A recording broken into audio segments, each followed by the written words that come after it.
I was a freshman at University of Arkansas when when on a Sunday afternoon, my brother and I were in the dormitory, and someone came running down the hall and said that the Japanese had bombed Pearl Harbor. Of course, most of us didn't even know what Pearl Harbor was, but we all got on listening to radio, and that's where we learned about the beginning of the war, my freshman year.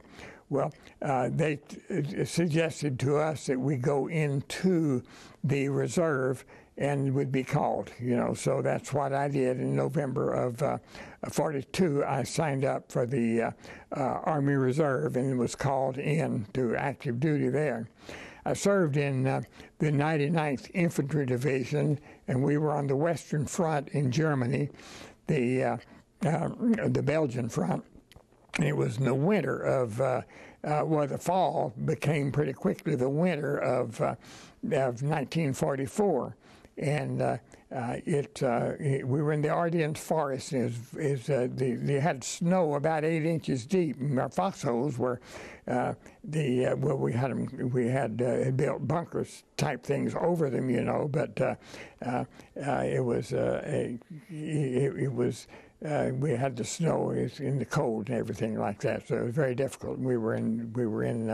A lot of people later had foot problems. I've had some, but not as much as some people have. Could I ask you? Yes. When you were in that bunker. Yes. Were you at all regretting that you had signed up for the reserve? Oh no. I always take life as it comes. Whatever happens. We never know. And but it was on December the 10th of 1944 that I was to go on a patrol. Back behind German lines. We were on a patrol on December the 10th, and we. It got caught back behind the German lines, and we had a firefight. Our patrol leader was killed, and others wounded, and we were pretty soon out of ammunition, and that's what began our prison experience, December the 10th. That was 6 days before the Battle of the Bulge. It was during the German buildup for the Battle of the Bulge. So we spent the first couple of days we had underneath the Siegfried Line. That was the line that the Germans had built that they thought that no one could ever get across, And a lot of that was underground, which I didn't know until that time, but we were under there for 2 or 3 days. And then they put us in a city jail in Düren, Germany. And there were the 7 of us who were on that patrol, and a British bombardier whose plane had been shot down, and he had bailed out, and he ended up with us. So we had the 8 of us in this city jail. We had the coldest winter that they'd ever had in Germany, and they had one blanket they gave us. There's no heat in that city jail, only bars, no window, just bars. And we had one blanket between all of us. Well, the thing that we have to do when you're dealing with cold like that is to protect your feet, So what we did, we took our shoes off and we put our stocking feet together in a kind of a wagon wheel style, and put the blanket over the middle, so to hold together the heat and share our body heat. And we spent 3 days and 3 nights, first just visiting ourselves, talking, telling about ourselves individually, and telling stories and whatever we could, keep our mind off of the situation we were in. Finally ended up just kind of playing in word type round robin games like you played at church camps and scout camps and things where you're in a circle, anything to keep our mind off of the difficulties we were in. They were there for about 3 days. Then on the after that, on about the 4th day, we were called. The German guards came in, and they marched us out to the railroad station and put us in boxcars. And at that time, by that time, the Bulge had hit, and the Americans were greatly outnumbered in that battle. And there were many were injured, and many were captured, and so forth. So we had what they called 40 at 8. You've heard that term, 40 at 8, which is what the American Legion's organizations is. But that came out of World War II, World War I, from the French term 40 at 8, because it's designed to hold 40 men or 8 horses. Well, there's really about 100 of us in that 40 at 8 boxcar, but this was really to our advantage rather than disadvantage, because there, here again, no heat, and there were more of us to share each other's body heat. And we paired off there, and each one of us, we'd take our shoes off, and we'd put our stocking feet under the jackets and under the armpits of the fellow prisoner that we were paired off with, to protect our feet from freezing. There we spent 8 days in that boxcar. You'd wonder, well, why would it take a train 8 days to go anywhere? Well, the thing is that the prison trains had very lowest priority, and so we might be moved off on a siding for maybe a couple of days while troop trains and such went on by. And but finally, on the 8th day, we reached our destination, which was Stalag 12A. Now, Stalag means prison in Germany. And Stalag 12A, it was near the town of Limburg, which in Germany, and adjacent to it was a German air base. And when we got there, we said, well, nothing could possibly be worse than this boxcar. But we were wrong, because when we got there, we were in a building, a room bigger than this whole complex, not just this room, but this whole complex, or not the building, but this complex here around us.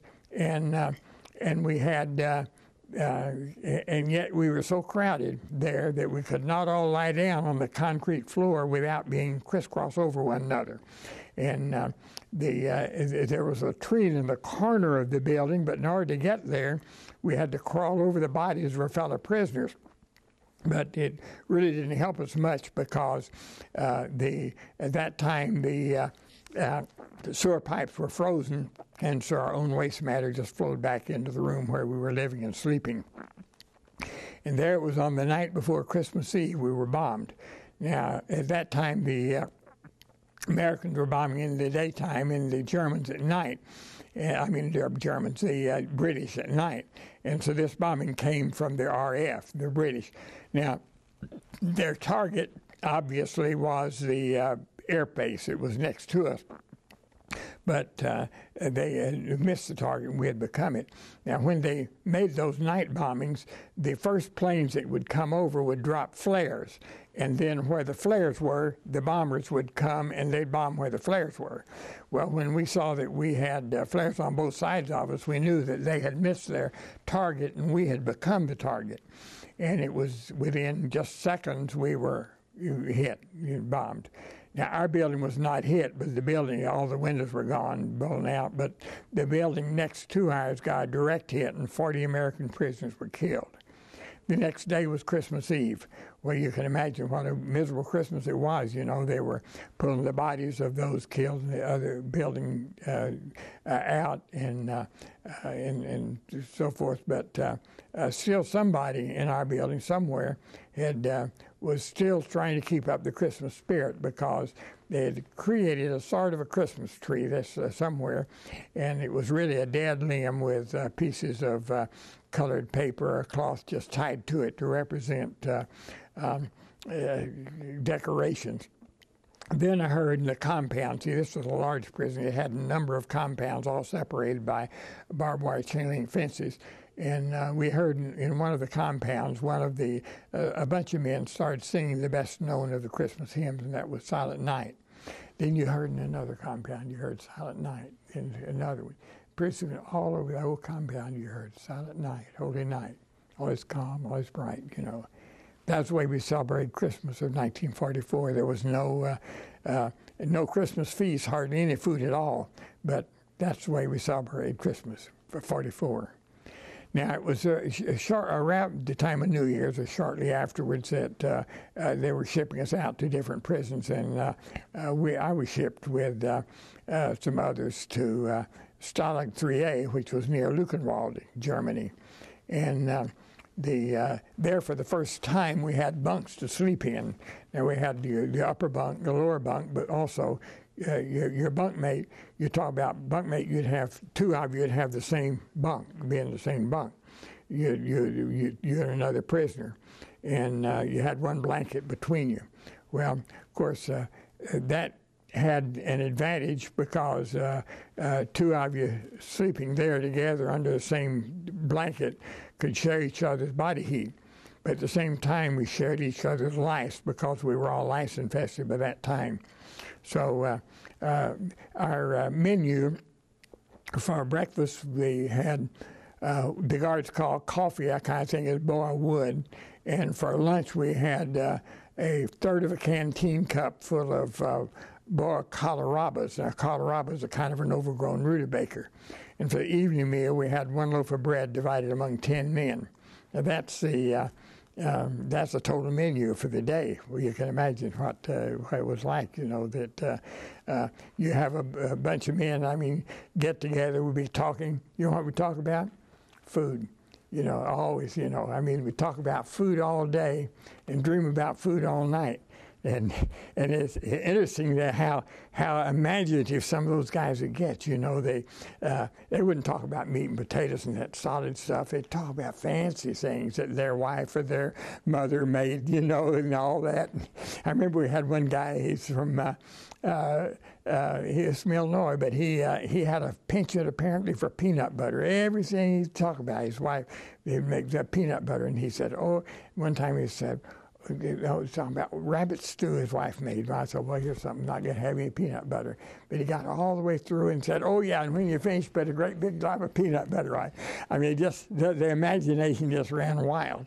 But, when you reach that point of malnutrition, most of us, when we're hungry, it's because we miss a meal, hunger, I learned there, and we all learned, is not in the stomach. It's all over the body. Our stomach had shrunk by that time, but when you reach that point of hunger, you could eat to the point of regurgitation, and you'd be just as hungry when you finish as when you started, because the blood cannot absorb it like that. In fact, I was home on recuperative leave for a couple or 3 weeks before I quit being hungry, because it took that long eventually for the body to absorb the food and take you away from being hungry. So that's the experience that we had there. So anyway, we had. I was there about a month, but they were sending, I was a PFC at that time, and they were sending privates and PFCs to labor camps. And so I was, of course, none of us wanted to go to one, but we decided that if they come in, there were about 4 of us who from that patrol who had managed to stay together all the way to that point. The original the original group, 4 of us had stayed. Others had been separated in various areas, but the 4 of us decided whatever happens to one's going to happen to all of us. So anytime they'd come in to move anybody anywhere, we'd lock arms. We figured if you get one, we're all going, whatever it is. Well, they got one of us one time, and so the 4 of us went to a labor camp in Jüterbog, Germany, which was close to Berlin. And there there was a large compound. It had a small prison compound in the middle with the barbed wire and all that stuff. But we had the all around were the different areas. They'd have barns and those things where they, that sort of thing, and all the different things that we're working with, quartermaster stuff, But one of the buildings was they called them spicers, and we had. It was a large building, kind of the principal building, and they had solid stuff in the first floor, metal and different things that were being moved out to the troops. The second floor had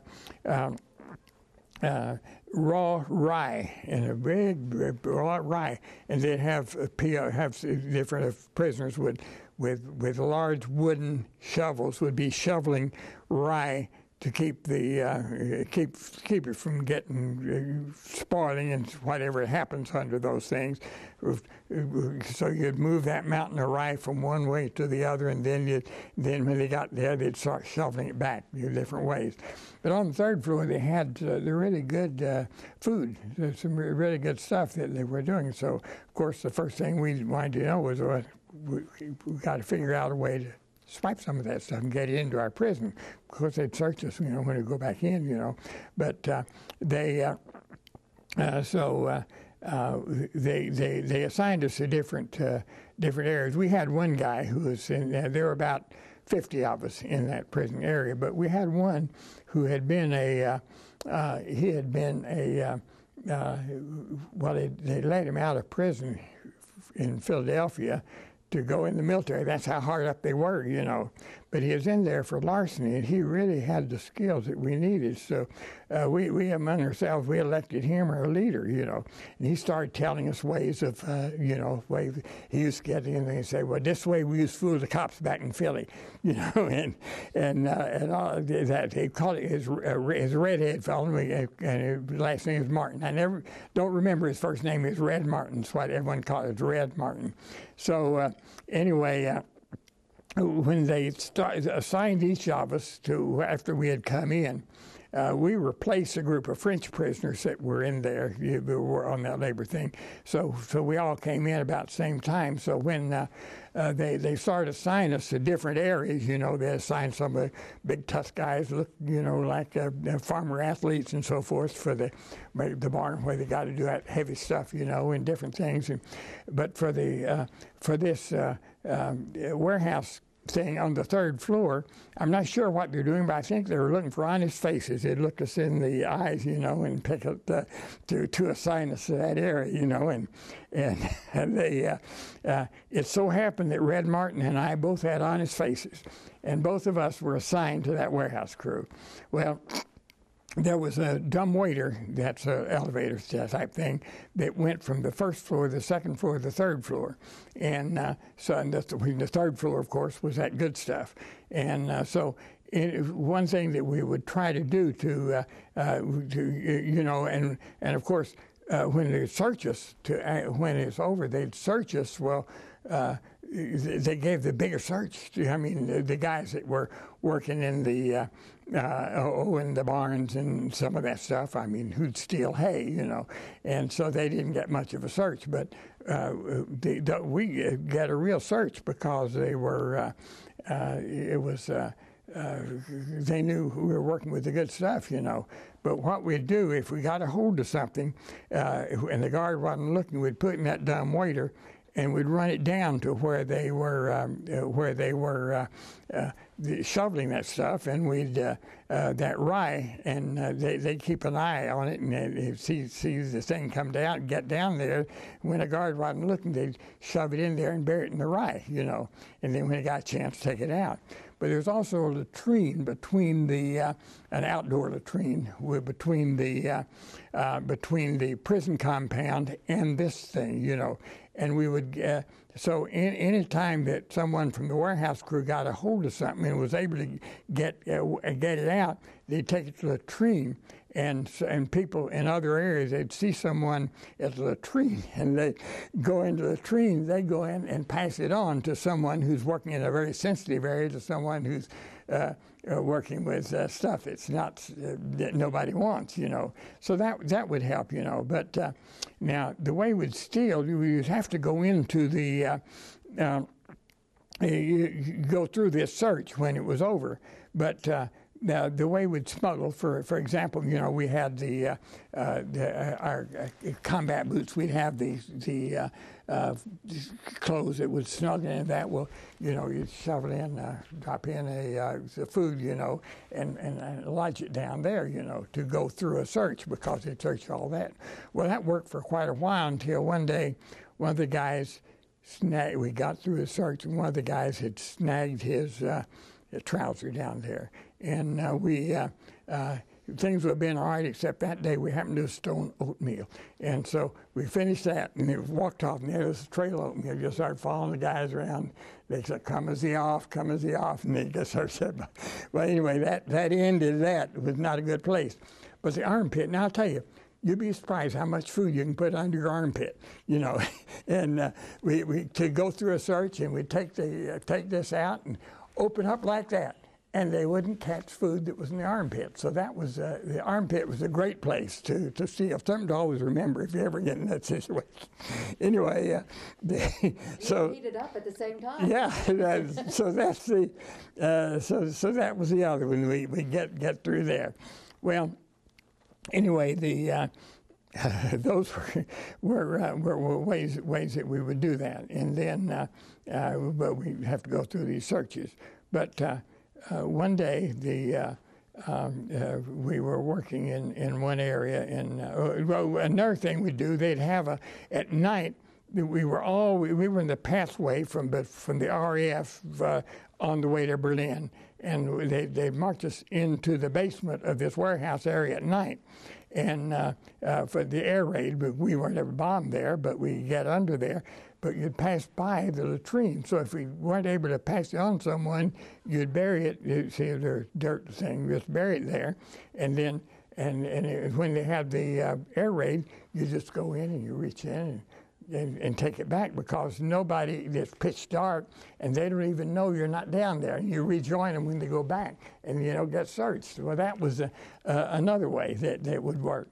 Well, these worked out good. But one day, Clarence Deal. Now he lives here in Jones, Oklahoma, incidentally. But he was, of course, at that time I was living in Fort Smith, and he here. But he was living in. He lived in.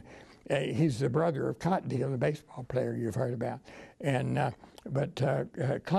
Clarence Deal was working with, he and I were both prisoners in that same thing. And so he came in and had a bottle of German schnapps, you know, about that big, you know.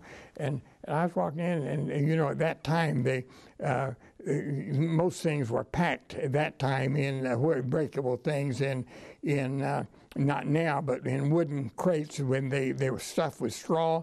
But they weren't solid wood, you know. Well, somehow or another, he had managed to pull that thing out, and he handed it to me, and he said, "Here, Penn, take this." He handed it to me because we were moving in one area, they were in another. I said, what do I do? I couldn't put it under my armpit, room, you know. So I stuck it in the seat of my pants, and I thought, oh my gosh! And I went to we went to that place. We went, and so I pretty quickly told the guard that I need to go. You need to go too if you had a bottle of schnapps in the seat of your pants, you know. And so I got down there. He didn't search me because I was we hadn't worked in anything, and he hadn't seen me, that switch over there. And so I started down there. But the German major, who was the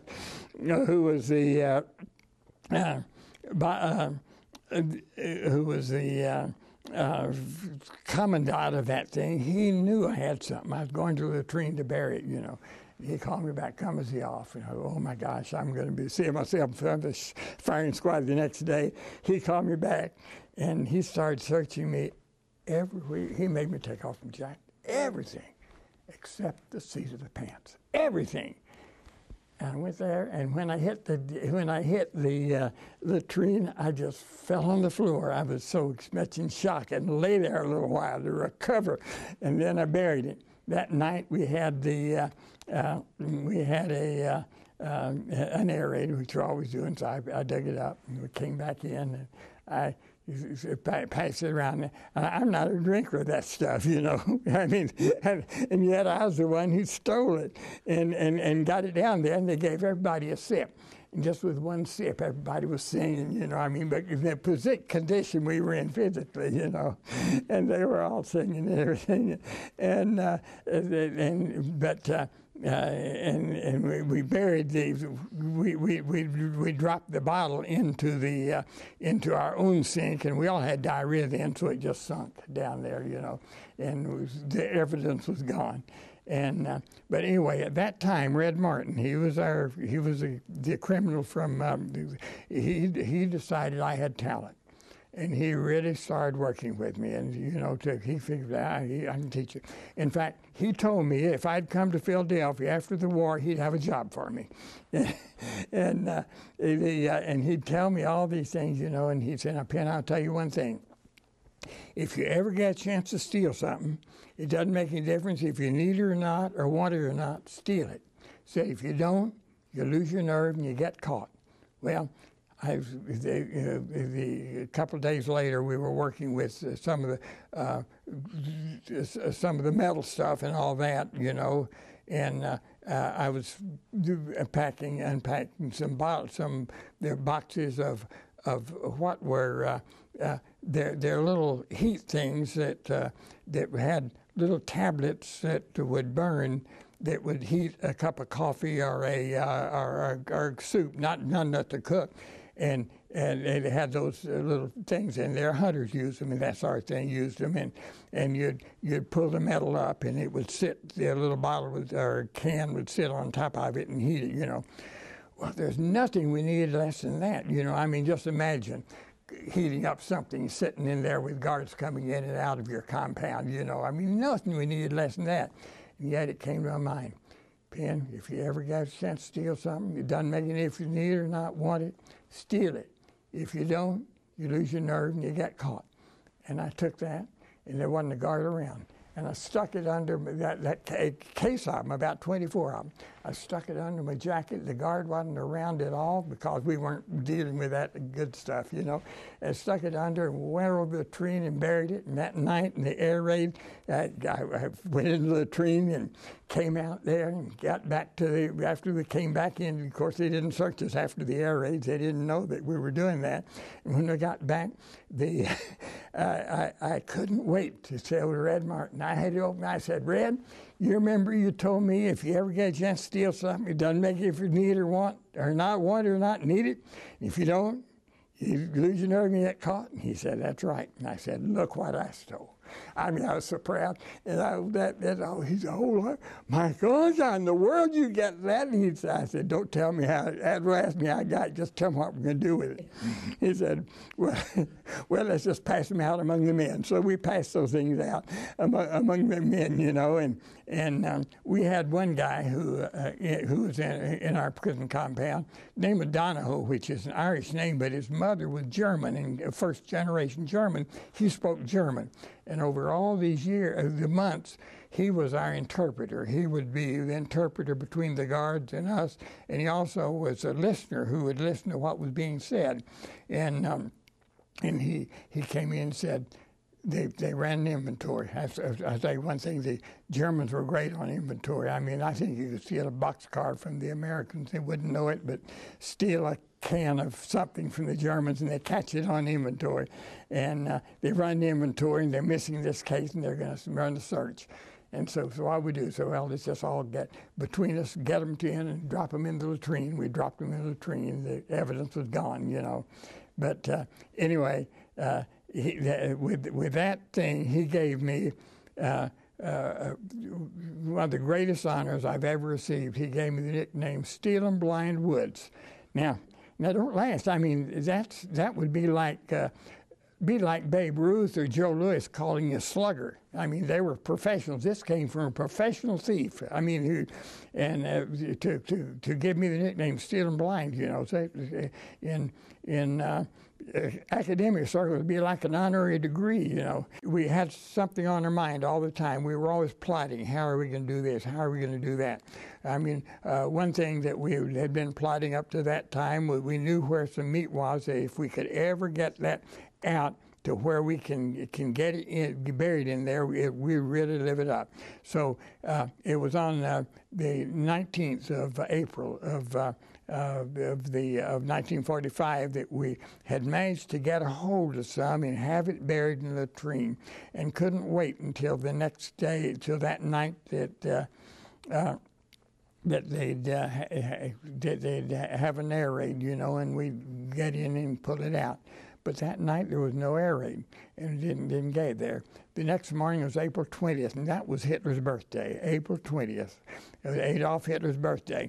But the guards came in that morning and told us that the Russians were going to be firing in that area, and they brought us some digging things. They didn't have to tell us to start digging, which we did. And within a few hours, we were under Russian artillery fire. Well, we were under there from that afternoon and that evening. We knew that one of our fences had been blown down. We decided, let's take off and go back to try to get back to the American lines. And so that was the morning. That was the day of April 20th of 45. And so that was Hitler's birthday. That's what you know. So we took off. The guards they weren't worried about us. They were worried about themselves, you know. So we didn't have any trouble getting away. And we started south, and we knew that the Americans and British would be south and west because you knew where they were coming from. But we started south, but we got to Targau, near Targau, and ran again into Russian artillery fire, and we turned west and went to and ended up hitting the 2nd Division on the Elbe River, and so our prison ordeal was over. But here, the thing that I remember all the way through was the way we worked together, all the way through, the way we cooperated with one another, and helping each other, even to the point of carrying all the way back among us, all the way back over that 5-day trip. It took us 5 days to get back. One of our fellow prisoners whose feet were so bad from the cold and freezing and so forth that he was unable to really walk. I mean, he could move his feet, but we 2 hours on one side, we took him all the way back. But that's the way we worked together.